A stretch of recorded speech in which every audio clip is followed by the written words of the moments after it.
What's funny is I've been in it for a while now, and it was kind of like just a back plan, back idea. It was doing its thing. It was going great. It's still going great. How did this come about?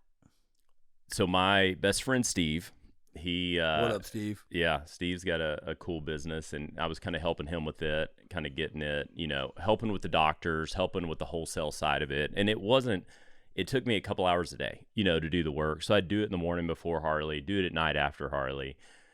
And then he comes to me with this idea about pouches, nicotine pouches and nootropic pouches and all kinds of different pouches. And I'm like, oh, that's kind of cool. Then he showed me the projection of that industry and what the pouch industry is doing. And I was like, holy shit. I was like, dude, this is... People are going crazy with the pouches. Oh, it's getting gnarly. And U.S. manufacturing is almost non-existent. And he saw a window, and he's like, we need to go attack it. So we started talking about that last year, and I'm watching it, and I'm helping him with some of the pouch stuff, and it's starting to grow. And it was literally like, what's the future look like? And, I'd been at Harley for 13 years, at Dallas Harley specifically, been in the industry 20 plus years.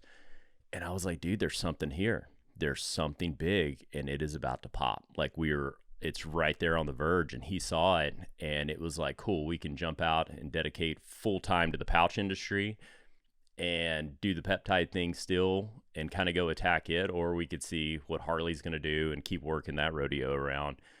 And I had to make the decision, and it was hard. That's one of the hardest decisions of my life, because I love Harley, and it's not just a dealership, it's the brand. I mean, Harley Davidson has been part of my life since I was born. My dad rode Harleys, my grandfather rode Harleys. Like, it was everything to us.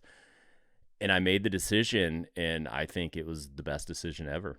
And right now we're still like in the startup phase, so it's full blown chaos right now. And anybody that starts up a business knows it's like, cool, we can get this rolling. I'll have more time. I'll do this. That is not the case at all. We've been 7 days a week. We've had several 24-hour days. Shit, I did a 30-hour day a few weeks ago, just, staying on top of it.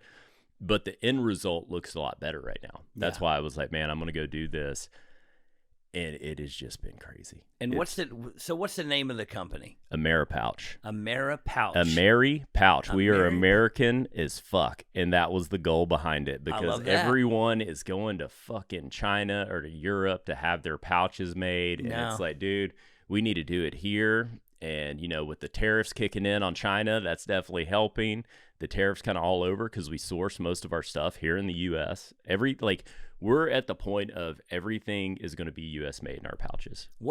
So the peptide business is something different? It's a different business. So, but it's the same people, and you're just it's like a different branch or whatever. It was a different thing, and dude, it is. But we're talking about peptides and pouches now. Yeah, because it goes straight into the buccal gland. You're not taking anything that could be broken down by gut biome, any of that stuff. Like, you're going straight to buccal. We've tested it and played with. I don't even know what that means. Well, anything straight that goes to buccal. Yeah, right up in the mouth. Right up in the mouth. So straight to brain. Straight to buccal, dude. Straight to buccal. There's something there. That's funny. But yeah, it's right to the brain. So, and it's crazy. We get to test out and build all these pouches for a lot of really cool people. And dude, it's been insane. Some of the emails and text we get from people, like, people pop up and I'm just like, oh, I know who that is. Like, we're working on a project right now. It's under NDA, so I probably can't say, but he's probably the most famous skateboarder on the planet. He's got a product we're working on right now. I mean, sounds like Tony Hawk. No, it's not Tony Hawk. Well, then you missed the mark. Oh my God. He's the most famous skateboarder. Okay, we'll say he's not my favorite skateboarder. Okay, we'll say the most famous street skater in the world. We'll go with street skater. All right. Yeah, and he's he was at the top of the food chain his whole life. One of those dudes that just crushed it in X Games, won everything.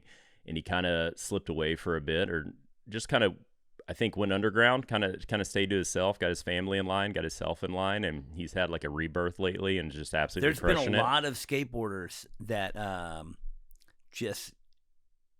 among other sportists, but there's like skateboarders that have just beaten their body to shit. Yeah.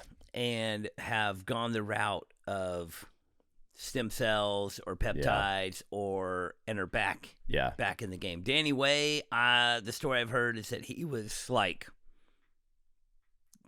hobbling. Bro, I watched the documentary on him. It was just like, how is he moving? Now he's back. Yeah. He's fucking stem cells, dude. Yeah. Fucking he's reborn. Well, this dude's doing a healthier alternative to nicotine, which is really sick because he uses nicotine in his daily life. And there's a product that's actually, it's like an analog nicotine, and he's putting it in it, and it's just considered a healthier alternative to nicotine. And he kind of wants to put that out there. And this project's sick. We've been working on it since June of last year, and it's finally come to fruition. And we've been running the product all this week, so it's been really cool to see it actually come full circle.